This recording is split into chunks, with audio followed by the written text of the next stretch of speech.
I'm sure if there was someone here from Ethereum, I'm sure if Vitalik were here, he would probably say, we know that these scaling issues have been a problem on Ethereum. Things have not stayed still since the CryptoKitty days in 2017. Obviously, Bitcoin is continuing to move. Ethereum is continuing to move. We see development across the space.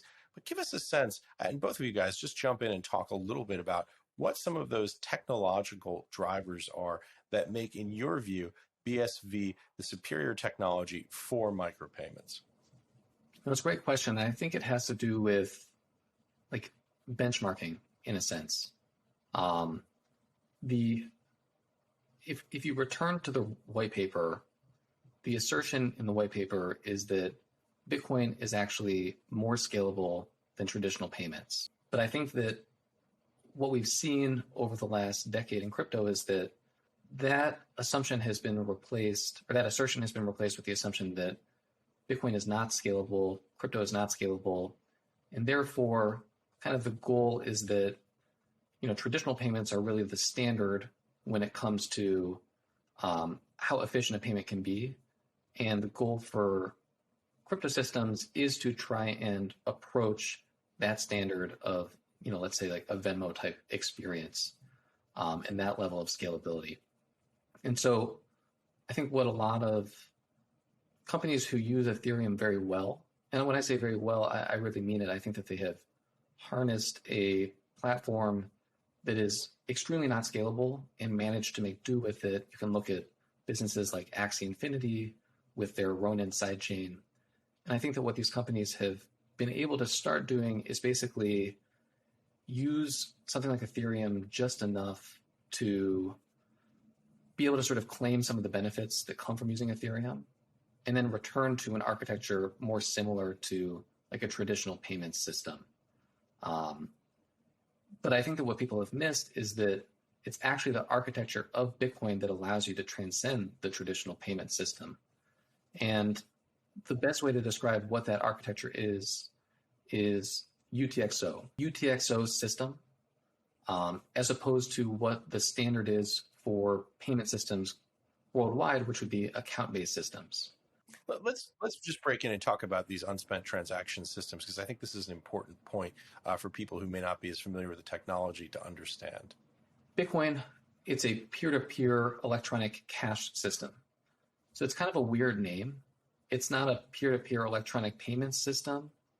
It's a cash system. So what does that actually mean?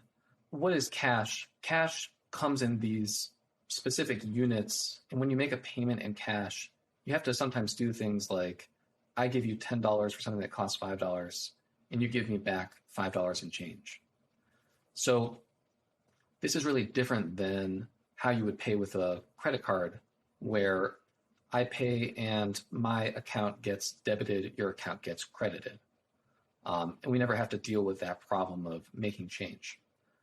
Bitcoin is actually designed much more like cash than it is like these account systems, where what a UTxO is basically, you can think of it like an envelope that requires a certain key to open.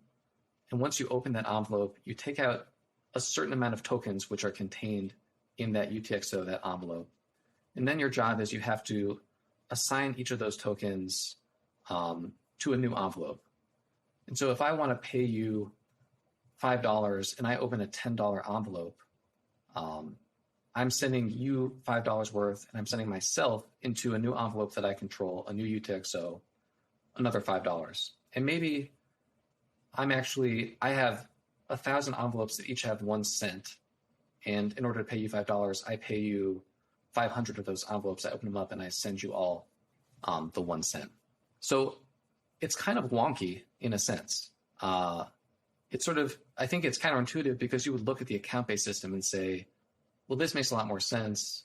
You just have an amount of money associated with your account, and you have a system of debiting and crediting where when I make a payment, I get debited, you get credited. Very simple. Why introduce the complexity of cash to an online payment system to make it more efficient? And the answer comes that it's based on transaction ordering and the ability to parallelize the system. And the kind of key concept is that With cash, you can evaluate each one of those envelopes independently. You make sure that the key opens the correct envelope and that the value of the envelopes you're now filling is less than the envelopes you just opened. With something like an account-based blockchain like Ethereum, or even traditional payment methods, it can become very complex to order the transactions to make sure that they actually work. So here's just a very easy to understand kind of toy example. Let's say I have an account with $1 of Ethereum and you, Ash, have an account with $0 of Ethereum. I send you $1 in a transaction, then you send me $1 back, and then I send you $1 again. Well, if those transactions are evaluated in the correct order, they're going to work. My dollars can be sent to you, I get debited, you get credited. You send it back to me, you get debited, I get credited, and then I send it back to you again. But what if those come out of order? What if the first transaction that's read is you send me $1 worth of Ethereum? It fails. Then I send you $1, that works. Then I send you another $1, and that fails. In this hypothetical example, we still ended up in the right situation because it was kind of a stupid thing to do. But the point is that when you're dealing with a system of credits and debits, there is not an implied ordering. Whereas with this UTxO data structure, there is always a very explicit ordering of the way each of these tokens is moving from one envelope to the other.